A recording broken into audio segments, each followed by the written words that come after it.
P K. ശ്രീമതിയുടെ Facebook പോസ്റ്റിൽ ആശയക്കുഴപ്പമില്ലെന്ന് മുഖ്യമന്ത്രി. 3 പേരെ നിയമിക്കാൻ മന്ത്രിമാർക്ക് അവകാശമുണ്ട്. മന്ത്രി ആരെ നിയമിക്കണമെന്ന് പാർട്ടി അറിയേണ്ട കാര്യമില്ല. പ്രമോഷൻ കൊടുത്തത് അനുചിതമാണെന്ന് പാർട്ടി കണ്ടെത്തി അത് റദ്ദാക്കുകയും ചെയ്തു. നിയമന വിവാദം പാർട്ടി പരിശോധിക്കുമെന്ന് മുഖ്യമന്ത്രി പ്രതികരിച്ചു. അത് ഞങ്ങളുടെ ഒരു സമ്പ്രദായം. സാധാരണ ഈ മന്ത്രിയുമായി ബന്ധപ്പെട്ട ഈ പേഴ്സണൽ സ്റ്റാഫിൻ്റെ നിയമനങ്ങളിൽ 3 പേരെ നിയമിക്കാൻ അതത് മന്ത്രിമാർക്ക് അവകാശം കൊടുക്കാറുണ്ട്. അതിലൊന്ന് 2 ഡ്രൈവർമാരിൽ ഒരാളെ, പിന്നെ വീട്ടിലുള്ള ഫോൺ എടുക്കൽ, അത് വീട്ടിനകവുമായിട്ട് ബന്ധപ്പെടുന്ന ഒരു നിലയാണല്ലോ, അങ്ങനെയുള്ള ഒരാൾ, പിന്നെ വീട്ടിനകത്തുണ്ടാകേണ്ട കുക്ക്, ഈ 3 പേരെ മന്ത്രിക്കെടുക്കാം. ഇതാണ് ഞങ്ങൾ പൊതു നിലപാട്. അതായിരിക്കും ടീച്ചർ പറഞ്ഞിട്ടുണ്ടാകുക. അതിൽ ആരെ നിയമിക്കുന്നു എന്നത് പാർട്ടി തീരുമാനിക്കുന്നതല്ല, ബന്ധപ്പെട്ട മന്ത്രിയാണ് തീരുമാനിക്കുന്നത്. ടീച്ചറുമായി ബന്ധപ്പെട്ട ആ കാലത്തെ ആ പ്രശ്നത്തിൽ അവർ മകൻ്റെ ഭാര്യയെ നിശ്ചയിച്ചത് പാർട്ടിയോട് ആലോചിച്ചുകൊണ്ടായിരുന്നില്ല, പാർട്ടിയുടെ അറിവോടെയായിരുന്നില്ല. പാർട്ടി അറിയേണ്ട കാര്യമില്ല, അതാണ് യഥാർത്ഥ വസ്തുത. പിന്നീട് പാർട്ടിയുടെ ശ്രദ്ധയിൽപ്പെടുന്നത് ഇവരെ ഈ പറയുന്ന മകൻ്റെ ഭാര്യയ്ക്ക് ഒരു പ്രൊമോഷൻ കൊടുത്തു. അപ്പോഴാണ് പാർട്ടിയുടെ ശ്രദ്ധയിൽപ്പെടുന്നത്. അത് അനുചിതമായ ഒരു കാര്യമായി കണ്ടുകൊണ്ട് അത് റദ്ദ് ചെയ്യുകയും ചെയ്തു. അതാണ് ടീച്ചർ പറഞ്ഞത്. നിങ്ങൾ പറഞ്ഞതിന് ശേഷം ഞാൻ ടീച്ചർ പറഞ്ഞത് ശ്രദ്ധിച്ചു. അത്രയും കാര്യങ്ങൾ ടീച്ചർ പറഞ്ഞിട്ട് തന്നെയാണ്. അപ്പോൾ അതിനകത്ത് വേറെ ആശയക്കുഴപ്പത്തിൻ്റെ പ്രശ്നമില്ല. അതായത് പാർട്ടി അറിഞ്ഞുകൊണ്ടുള്ള നിയമനമല്ല, അത് ബന്ധപ്പെട്ട മന്ത്രിക്ക് നിയമിക്കാൻ അവകാശമുള്ള പോസ്റ്റ് അവർ നിയമിച്ചതാണ്. പക്ഷെ അവർക്ക് പ്രൊമോഷൻ കൊടുത്തപ്പോൾ അത് അനുചിതമായ നടപടിയായി. ആ ഘട്ടത്തിൽ നിയമനകാരി അടക്കം പരിശോധിച്ചപ്പോൾ നിയമനം റദ്ദ് ചെയ്യേണ്ടതാണ് എന്ന് പാർട്ടി തീരുമാനിച്ചു. ഇതാണ് ഉണ്ടായത്.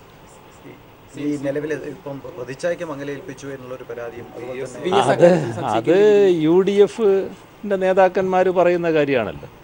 UDF അല്ല LDF, കോൺഗ്രസ് അല്ല CPIM.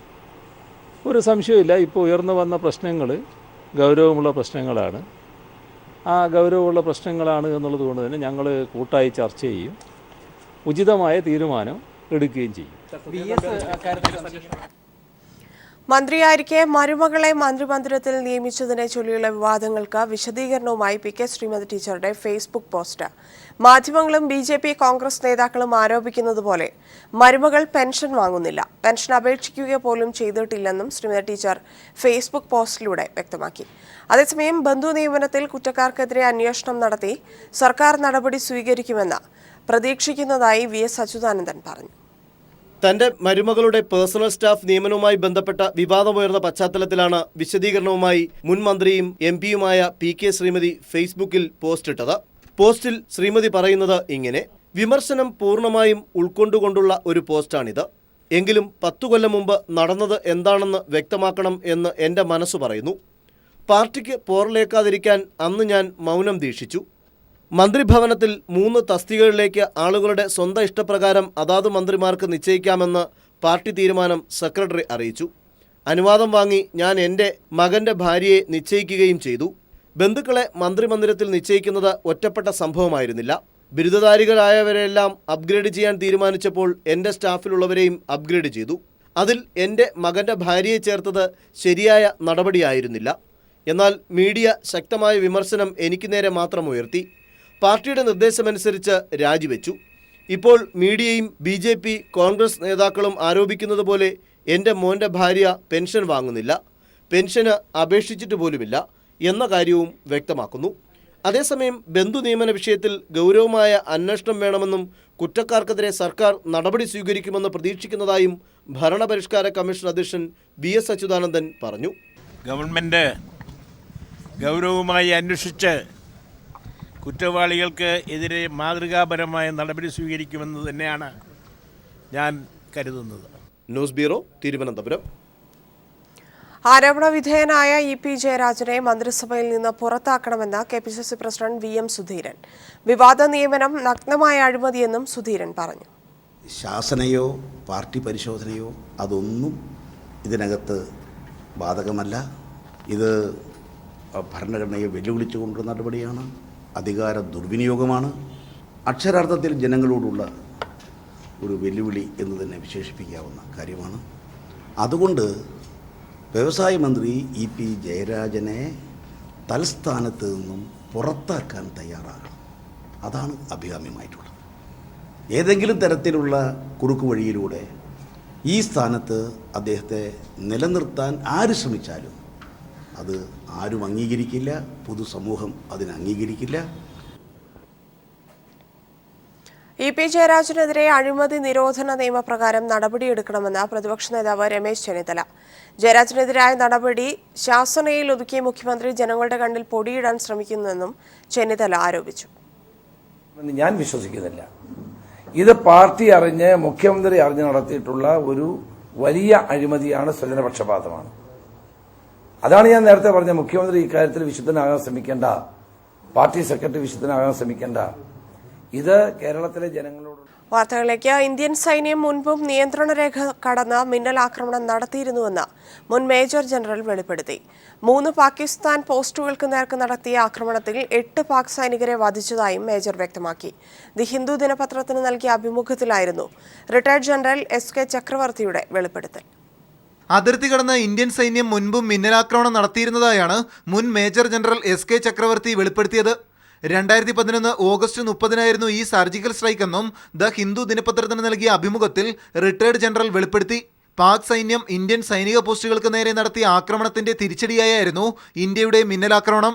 2011 ജൂലൈ 30 പാക് സൈന്യം രജ്പത്തിലെയും കുമാവോണിലെയും ഇന്ത്യൻ പോസ്റ്റുകളിൽ ആക്രമണം നടത്തിയത്. 2 ഇന്ത്യൻ സൈനികരെ കൊലപ്പെടുത്തുകയും ചെയ്തു.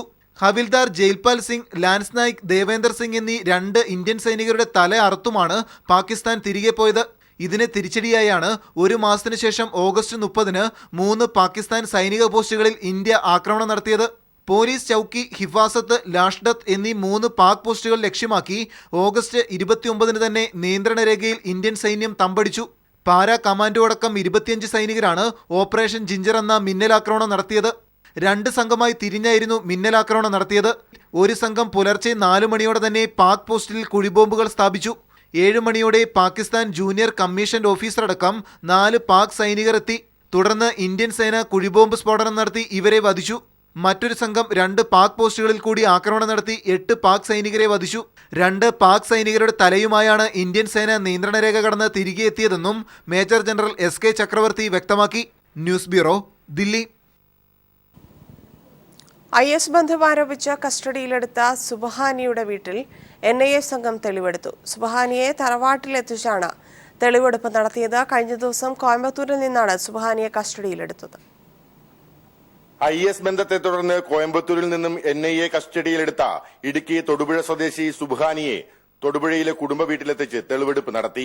വർഷങ്ങളായി തമിഴ്നാട്ടിൽ താമസിക്കുകയായിരുന്ന സുബ്ഹാനി കുടുംബ വീട്ടിലെത്തിയിട്ട് വർഷങ്ങളായെന്നാണ് വീട്ടുകാരുടെ ഭാഷ്യം. എന്നാൽ NIA ഇത് മുഖവിലക്കെടുത്തിട്ടില്ല. ഒപ്പം സുബ്ഹാനിയുടെ മൊബൈൽ കേന്ദ്രീകരിച്ചുള്ള അന്വേഷണവും NIA നടത്തുന്നുണ്ട്. സുബ്ഹാനിയുമായി അടുത്ത് ബന്ധമുണ്ടായിരുന്നവരെയും NIA സംഘം നിരീക്ഷിക്കുന്നുണ്ട്. ന്യൂമാൻ കോളേജിലെ പ്രൊഫസർ ജോസഫിന്റെ കൈവെട്ടിയ കേസിൽ ഉൾപ്പെട്ടിരുന്നവർ സുബ്ഹാനിയുമായി ബന്ധപ്പെട്ടിരുന്നോ എന്ന കാര്യവും NIA പരിശോധിക്കുന്നുണ്ട്. 2015 ഉംറയ്ക്ക് പോകുന്നുവെന്ന് വീട്ടുകാരോട് പറഞ്ഞ് സുബ്ഹാനി ഇറാഖിൽ പോയതും അവിടെ ആയുധ പരിശീലനം നേടിയതും. സിറിയയിൽ IS-നായി യുദ്ധത്തിൽ പങ്കെടുത്തു എന്നാണ് ചോദ്യം ചെയ്യലിൽ സുബ്ഹാനി സമ്മതിച്ചത്. സുബ്ഹാനിയുമായി ബന്ധപ്പെട്ട് മറ്റാരെങ്കിലും IS-മായി ബന്ധം സ്ഥാപിച്ചിട്ടുണ്ടോ എന്ന കാര്യവും NIA പരിശോധിക്കുന്നുണ്ട്. കേസുമായി ബന്ധപ്പെട്ട് നിർണായക വിവരങ്ങൾ NIAക്ക് തൊടുപുഴയിൽ നിന്നും ലഭിച്ചെന്നാണ് സൂചന. അതേസമയം സുബ്ഹാനിയെ തെളിവെടുപ്പിനെത്തിച്ചുവെന്ന വാർത്ത പരന്നതോടെ RSS പ്രവർത്തകർ സുബ്ഹാനിക്കെതിരെ മുദ്രാവാക്യമുയർത്തി പ്രതിഷേധിച്ചു. News bureau, Idukki.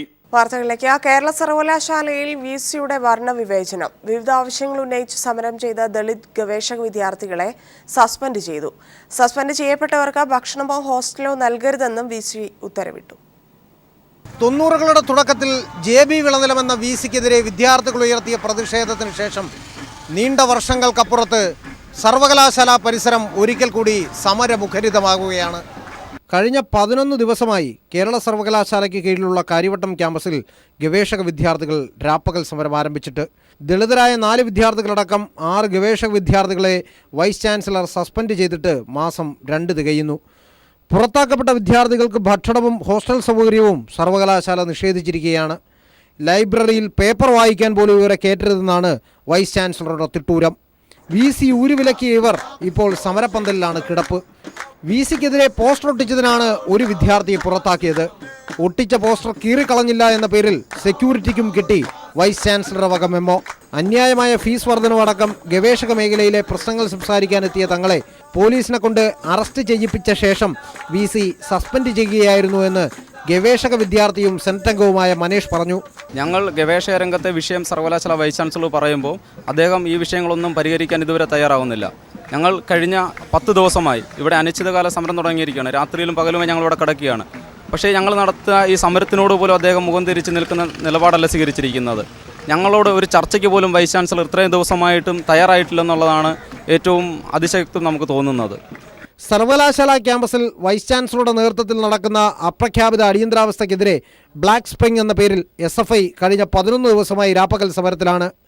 രോഹിത് വെമുലമാർ സൃഷ്ടിക്കപ്പെടുന്നത് ഏകാധിപതികളായ സർവകലാശാല അധികാരികളുടെ ധാർഷ്ട്യത്തിൽ നിന്നാണ്. കറുത്ത വസന്തമെന്ന് പേരിട്ടിരിക്കുന്ന ഈ സമരം 11 ദിവസം പിന്നിട്ടിട്ടും ഇവരുമായി ചർച്ച നടത്താൻ പോലും തയ്യാറാവാത്ത VCയുടെ നിലപാട് ഏകാധിപത്യപരമാണ് എന്ന് പറയാതെ വയ്യ. വിദ്യാർത്ഥികളുടെ സമരകേന്ദ്രത്തിൽ നിന്നും ക്യാമറമാൻ അഖിലേഷിനൊപ്പം S. ജീവൻകുമാർ, തിരുവനന്തപുരം. വാർത്തകളിലേക്ക്. കേരളത്തിൽ ആദ്യമായി ശിങ്കാരിമേള മത്സരം പത്തനംതിട്ട പ്രക്കാനത്ത് നടന്നു. ആൺപെൺ ഭേദമില്ലാതെ നടന്ന മത്സരം മേളാസ്വാദകർക്ക് ഏറെ ആസ്വാദ്യകരമായി. പ്രക്കാനം പൗരാവലിയും പ്രവാസി കൂട്ടായ്മയുമാണ് ശിങ്കാരിമേളം സംഘടിപ്പിച്ചത്. കേരളത്തിൽ ആദ്യമായി നടന്ന ശിങ്കാരിമേള മത്സരത്തിൽ ഏറ്റവും ആദ്യം മേളക്കാരെല്ലാം ഒരുമിച്ച് കൊട്ടിക്കയറുകയായിരുന്നു. മേളക്കമ്പക്കാരെ ആവേശത്തിലാഴ്ത്തിക്കൊണ്ട് ആൺ പെൺ ഭേദമില്ലാതെ അവർ കൊട്ടിക്കയറി.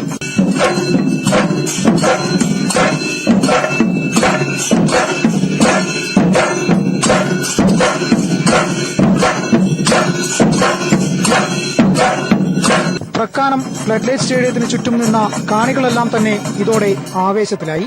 തുടർന്ന് ഉദ്ഘാടന ചടങ്ങിന് ശേഷം ടീമുകൾ തിരിഞ്ഞുള്ള മത്സരം ആരംഭിച്ചു. ചെങ്ങന്നൂർ കലാനിശയും കൈപ്പൊട്ടൂർ കലാവേദിയും കോന്നി കലാക്ഷേത്രയും മൈലപ്ര താളവേദിയും പുനലൂർ വിനായകയും കൊട്ടിക്കയറി. മേളക്കാർ ചെണ്ടയിൽ താളമിടുന്നത് പോലെ തന്നെ ആർപ്പും ആരവങ്ങളുമായി കാണികളും അതേ ആവേശത്തിൽ തന്നെയായിരുന്നു.